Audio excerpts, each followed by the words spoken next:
Valency. जैसे किसी भी एटम के पास अगर 6 इलेक्ट्रॉन्स है तो वो 2 इलेक्ट्रॉन्स क्या करेगा, लेगा किसी से, तो 2 इलेक्ट्रॉन या तो वो गेन करेगा या फिर शेयरिंग करेगा, कुछ ऐसा करेगा जिससे उसके ऑक्टेट क्या हो जाए, कंप्लीट हो जाए।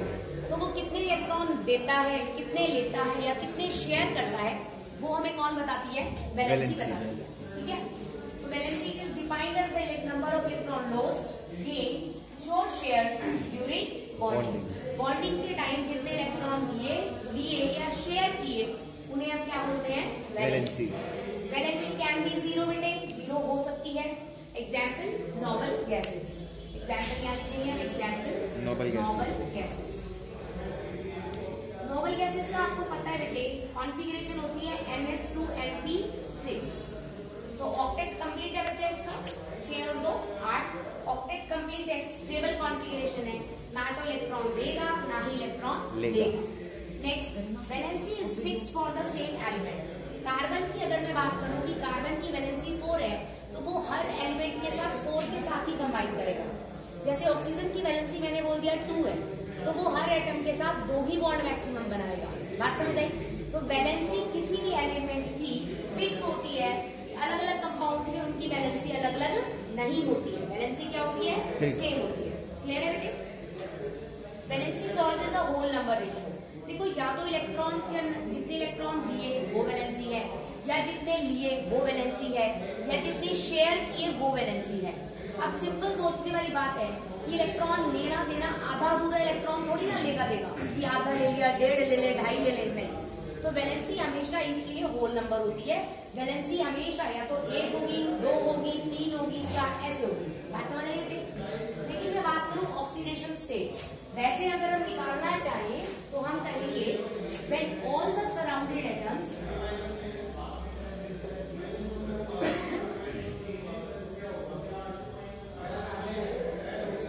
Are removed, then imaginary charge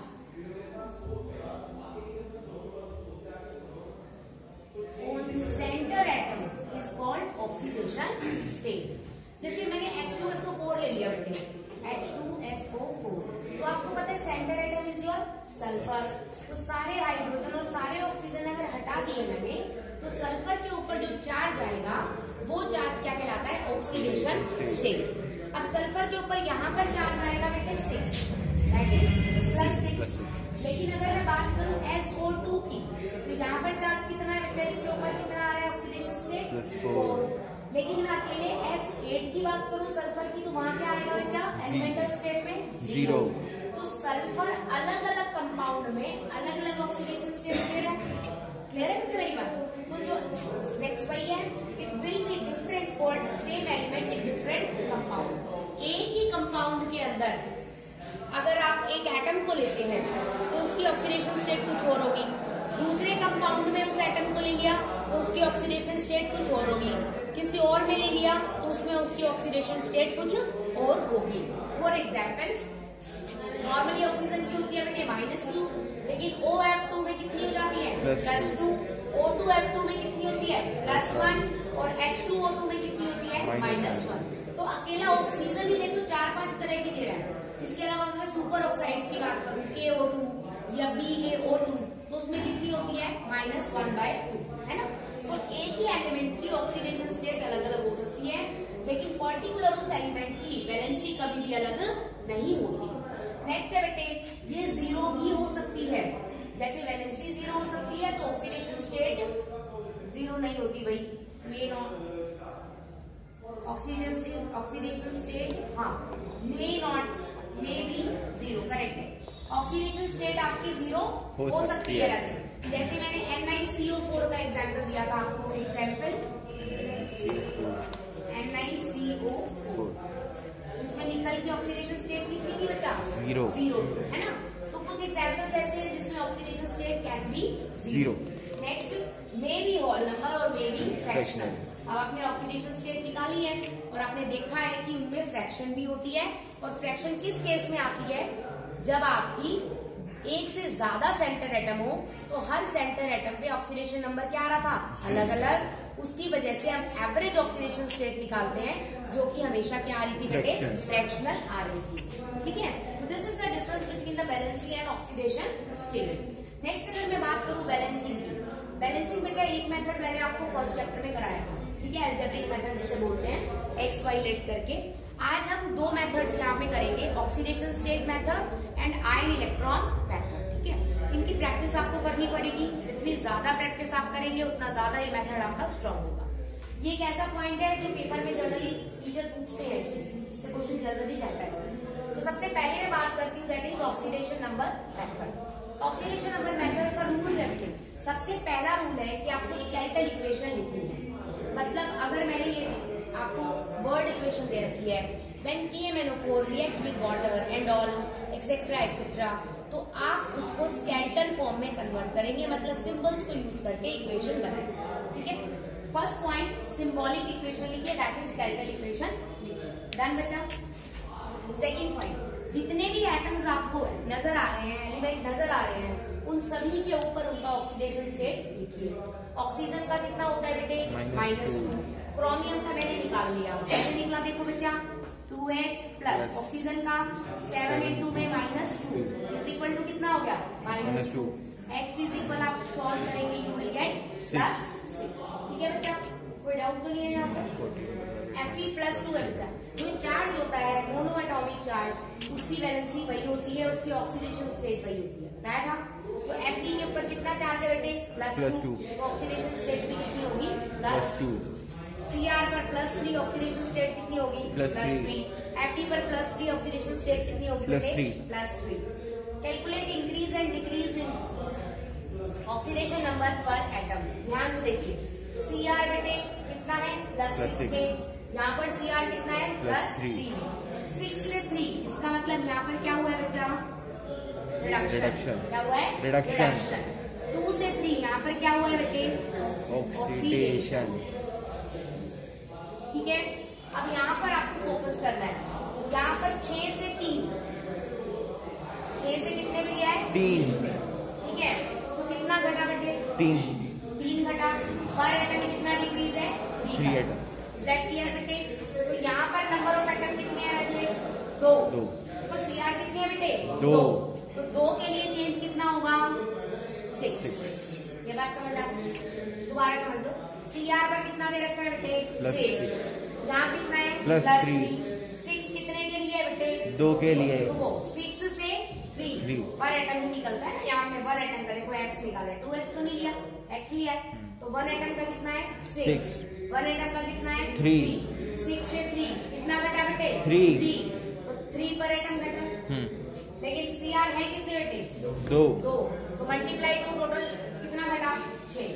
कोई डाउट, समझ आ गई बात अच्छे से यहाँ। नेक्स्ट देखिए, Fe2 पॉजिटिव से Fe3 पॉजिटिव, इसका कितना है बेटे, +2। इसका कितना है राजे, +3। कितना बढ़ा, 1। एक ही आइटम है बेटे, तो 1 into 1 हमेशा 1। कोई डाउट यहाँ, ये चीज क्लियर होगी अच्छे से। Now balance the other atoms except hydrogen and oxygen. Hydrogen और ऑक्सीजन को छोड़ के बाकी एटम्स को बैलेंस करना है। Cr यहाँ पर कितने नजर आ रहे हैं, 2। यहाँ पर कितने कर देंगे, 2। आगे 2 लगा दिया बेटे। Fe यहाँ पर कितना है, 1। यहाँ पर भी कितना हो गया, 1। यहाँ तक क्लियर है बच्चा। अब यहाँ पर Cr का 1 के लिए चेंज कितना था, 3। तो यहाँ 2 है, तो 2 के लिए चेंज कितना हो गया बेटे, 6। Fe का 1 के लिए चेंज कितना था, 1। और एक ही एटम है, तो 1 के लिए चेंज कितना हो गया, 1। अब बच्चा जो रेशो Cr की आई है उससे मल्टीप्लाई कर दो Fe को, और जो रेशो Fe की आई है उससे मल्टीप्लाई कर दो Cr। Fe का कितना आया है नंबर, 1 से मल्टीप्लाई कर दिया Cr वाली इक्वेशन को, तो सेम आएगा। Cr का नंबर कितना आया है, 6 से मल्टीप्लाई किसको करूं बेटे, Fe को, तो दोनों तरफ मल्टीप्लाई। एनी डाउट बच्चा, क्लियर है यहाँ तक अच्छे से, कोई डाउट तो नहीं इसमें। Next, balance the oxygen by adding water molecules. देखो यहाँ कितने ऑक्सीजन है, 7। यहाँ पर एक भी नहीं था बेटे, ऊपर वाली इक्वेशन में देखो एक भी नहीं है, तो वाटर बैलेंस करने हैं, तो 7 ऑक्सीजन उधर है, तो इधर कितने वाटर डालू मैं, 7। तो क्योंकि एक वाटर में एक ही ऑक्सीजन होता है। 7 ऑक्सीजन को बैलेंस करने के लिए मैंने क्या डाल दिया बेटे? 7 वाटर। 7। क्लियर है मेरी बात? कोई डाउट बच्चा यहाँ तक? नेक्स्ट है एसिडिक मीडियम अगर मैंने दे रखा हो तो कैसे करेंगे? एसिडिक मीडियम में हाइड्रोजन को बैलेंस कैसे करेंगे? देखो बेटे 7 वाटर डालने के बाद यहाँ पर हाइड्रोजन कितने हो गए? 14। यहाँ पर हाइड्रोजन कितने हैं? एक भी नहीं है, तो इस तरफ ऐड कर दिया आपने 14H। क्लियर होगी मेरी बात? समझ आया बेटे यहाँ तक? नेक्स्ट अगर मैं बोलूँ रिएक्शन बेसिक मीडियम में करनी है तो यहीं पे आ जाइए प्लीज, ध्यान से समझिए क्या करना है। Basic is an important to, थोड़ा सा अलग है। मैंने यहाँ से वाटर हटा, ध्यान से समझिएगा। अगर वो कह रहे हैं बेसिक मीडियम में बैलेंस करो तो यहाँ पर ऑक्सीजन कितने हैं बेटे? 7। कितने हैं? 7। तो जितने ऑक्सीजन हो उतने ही और ऐड करो। इधर तो एक भी नहीं था ना, इधर 7 थे, तो डिफरेंस कितने का हुआ? 7 का। दोबारा समझ लो मैं क्या कह रही हूँ। इस तरफ ऑक्सीजन कितने हैं? 7। उस तरफ ऑक्सीजन कितने हैं? एक भी नहीं, तो डिफरेंस कितने का हो गया? 7। जिस तरफ ऑक्सीजन ज्यादा हो उसी तरफ उतने ही वाटर ऐड कर दो। समझ गए? अब इसका डबल 7 का डबल कितना हो गया? 14 OH नेगेटिव इधर ऐड कर दो। क्लियर होगी मेरी बात? समझ आया है? दोबारा समझ लो मैं क्या कह रही हूँ। 7 ऑक्सीजन थे बेटे, उस तरफ ऑक्सीजन एक भी नहीं था, तो जिस तरफ ऑक्सीजन ज्यादा हो, जितने ज्यादा हो उतने वाटर ऐड कर दो और उसके डबल नंबर क्या ऐड करने हैं? OH negative. क्लियर होगी मेरी बात? कोई डाउट तो नहीं भाई? समझ आ गया अच्छे से?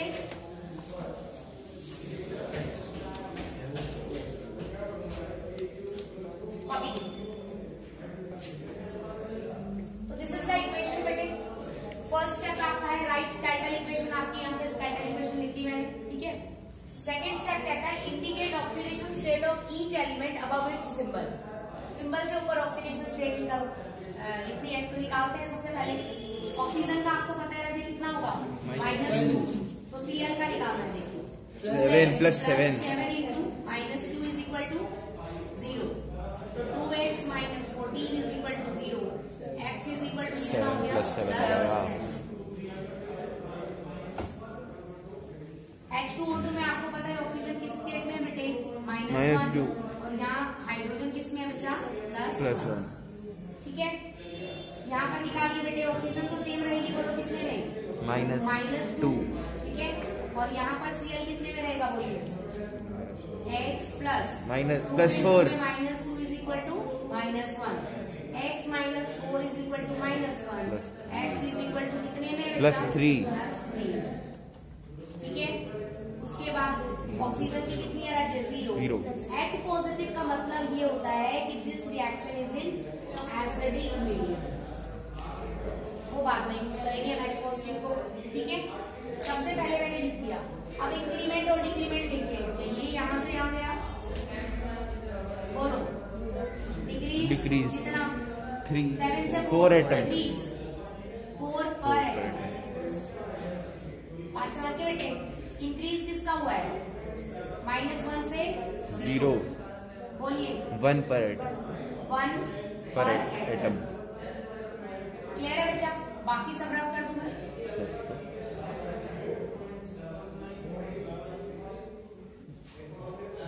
क्लियर है यहाँ तक?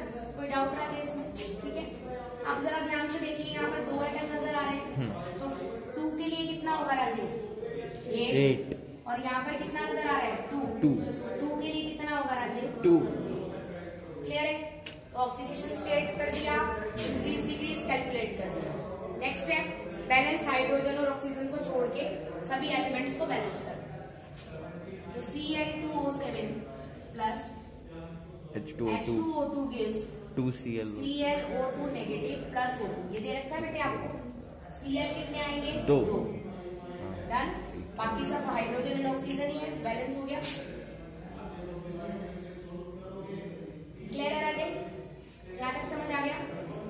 उसके बाद है equalize the total increase and decrease in oxidation number of each element. अब बच्चा यहाँ की रेशो कितनी है? 2। और यहाँ की कितनी है? 8 किसका नंबर है? Cl का। मल्टीप्लाई किससे कर दूं? H2O2 से। और 2 किसका नंबर है बेटे? O का। H2O2 का। मल्टीप्लाई किससे कर दूं? Cl से। अब ये 2Cl के आगे चला गया तो यहाँ कितना हो गया बच्चा? 4Cl। 8 यहाँ आगे लग गया तो इसके आगे भी क्या हो जाएगा? 8। यहाँ तक कोई डाउट? इसका बेस्ट पार्ट ये रहता है कि आप रेशो लेंगे। देखिए दोबारा बता रही हूँ मैं, यहाँ पर हमारे पास आ गया था Cl2O7 plus H2O2 gives 2ClO2 negative plus O2। और ये ध्यान से देखिए बच्चा, इसकी रेशो 8 है और उसकी कितनी है राजे? 2। 1 रेशो कितना बन गया? 4:1। तो 4 से मल्टीप्लाई किसको करूँ? किसका है 4? Cl का। से मल्टीप्लाई करूँ H2O2 से, तो 4 इंटू में 4। क्लियर बच्चा? ठीक है। और इस तरफ बच्चा 1 इंटू में 1। डन है? ठीक है, डन। उसके बाद इक्वलाइज कर लिया। उसके बाद कहता है balance oxygen by adding water. अब देखिए Cl हमारे पास बैलेंस है, ठीक है। ऑक्सीजन देखिए, यहाँ कितनी है? 7। यहाँ कितनी है? 4 2 8। कितनी होगी बेटे? 15। यहाँ कितनी है? 2 2 4 4 2 8। कितनी होगी बेटे? 12। तो कितने वाटर ऐड कर दूं? 3। करेक्ट। तो ऐड 3 वाटर्स। कोई डाउट आ जाए यहाँ तक? यहाँ तक कुछ पूछना है? नहीं। क्लियर हो गया अच्छे से? उसके बाद बात करते हैं बच्चा, ऑक्सीजन वाटर से बैलेंस होगी। दैट्स क्या है? हाइड्रोजन को बैलेंस करना है, H पॉजिटिव आयन को। हाइड्रोजन कैलकुलेट कीजिए। 4 2 8। 3 2 6। तो कितने हाइड्रोजन ऐड करूं? 2 प्लस 2H पॉजिटिव। चेक कर बैलेंसिंग बेटे, दोबारा से चेक कीजिए, लास्ट में चेक जरूर करना है। क्लोरीन 2 ऑक्सीजन 7 और 4 दूनी 8, कितने हो गए? 15। ऑक्सीजन 2 दूनी 4, 8 और 4 12 और 3 15। हाइड्रोजन 4 2 8। हाइड्रोजन 3 2 6 और 2 8। चार्ज, इधर कोई भी चार्ज नहीं है, इधर 2 नेगेटिव। इधर 1 पे नेगेटिव तो 1 गिना जाएगा, आगे 2 लगा है तो कितने नेगेटिव? 2 नेगेटिव। 2। और यहाँ पर 1 पे 1 है तो पॉजिटिव, 2 है तो 2 पॉजिटिव। तो 2 नेगेटिव 2 पॉजिटिव, चार्ज कितना हो गया? 0। दैट मीन्स रिएक्शन क्या हो गई? बैलेंस। क्लियर है मेरी बात? तो आपको रिएक्शन बेटा इस फॉर्म में ही लिखनी है, आपको ऐसे 1 लाइन के अंदर बैलेंसिंग नहीं करनी है। सबसे पहले आप टाइटल इक्वेशन लिखेंगे, फिर पॉइंट लिखेंगे, indicate oxidation number of each element above it symbol निकालेंगे बेटे, फिर कैलकुलेट इंक्रीज डिक्रीज, ऑक्सीडेशन और रिडक्शन बताएंगे कहाँ हुआ है, then balance all the other atoms except hydrogen and oxygen, then total increase decrease equalize करना है, देन ऑक्सीजन बैलेंस कीजिए और उसके बाद वाटर डाल के और उसके बाद H positive that is hydrogen balance करनी है। क्लियर है बच्चा? तो स्टेप लिख के करना है आपको, ये सारे स्टेप्स लिखने हैं आपको। 7 स्टेप बनेंगे बैलेंसिंग में, तो वो 7 स्टेप आपको लिखने हैं। 7 स्टेप लिखने के नंबर है बेटे, एक लाइन में बैलेंसिंग के नंबर नहीं। क्लियर होगी मेरी बात? डन कर, एक दो और देखते हैं। नीचे बेटे मैंने कुछ बैलेंस करने के लिए रिएक्शन दी है, इनको आपको ऑक्सीडेशन नंबर मेथड से बैलेंस करना है। ठीक है, इसमें जो 1-2 हिंट आपको देने हैं मुझे वो देख लीजिए प्लीज। ये रिएक्शन में आपको दिख रहा है OH नेगेटिव, यहाँ पर कुछ भी आपको नजर नहीं आ रहा, यहाँ पर भी OH नेगेटिव, यहाँ H पॉजिटिव, यहाँ पर भी नजर नहीं आ रहा। तो जिन रिएक्शंस के अंदर आपको OH नेगेटिव गिवन है उसका आपका क्लियर है कि वो बेसिक मीडियम में होगी, जिसमें आपको H पॉजिटिव गिवन है मतलब एसिडिक में होगी। जहाँ कुछ भी गिवन नहीं है वहां आप अपनी मर्जी से अप्लाई कर लीजिएगा। ठीक है, सेकंड चीज आपको यहाँ दिख रहा है बेटे P4 से PH3 और H2PO2, तो एक ही एलिमेंट है बेटे हाइड्रोजन और ऑक्सीजन को छोड़ के, दैट इज फास्फोरस। तो ये एग्जाम्पल डिस्प्रोपोर्शनल रिएक्शन का है। इसको बैलेंस करते वक्त आप P4 से ही PH3 को मानेंगे और एक और P4 ये लिख लेना, P4 प्लस P4 कर लेना और दूसरे P4 से आप H2PO2 को बैलेंस कर लेना। बात समझ आई बेटे? एंड में ये सारे P4 जुड़ के लिखेंगे, क्योंकि 2 रिएक्टेंट नहीं है बट आप P4 को 2 रिएक्टेंट मान के बैलेंस करेंगे। क्लियर है बच्चे? इसी तरह से यहाँ पर भी बच्चा Cl एक ही नजर आ रहा है, तो आप Cl को भी 2 Cl मान के यहाँ पर 2 Cl2 ले लेना, Cl2 और Cl2। तो एक को यहाँ से यहाँ और एक को यहाँ से, तो इंक्रीज डिक्रीज आसानी से निकाल लो। समझ आई बात बेटे? एक को यूज करके करोगे तो बहुत प्रॉब्लम में फंस जाओगे, मतलब किससे मल्टीप्लाई करना है किससे डिवाइड करना है समझ ही नहीं आएगा। अलग अलग करके तो आपके पास सेम वही 2 इक्वेशन बन जाएंगी, उनसे बैलेंस करो, एंड में Cl2 को टोटल को ऐड करो। समझ गए बेटे? क्लियर है? बैलेंस करनी है आपको रिएक्शन स्टेप वाइज वाइज करके। किसी में भी डाउट हो तो मुझसे कल पूछिएगा। डन।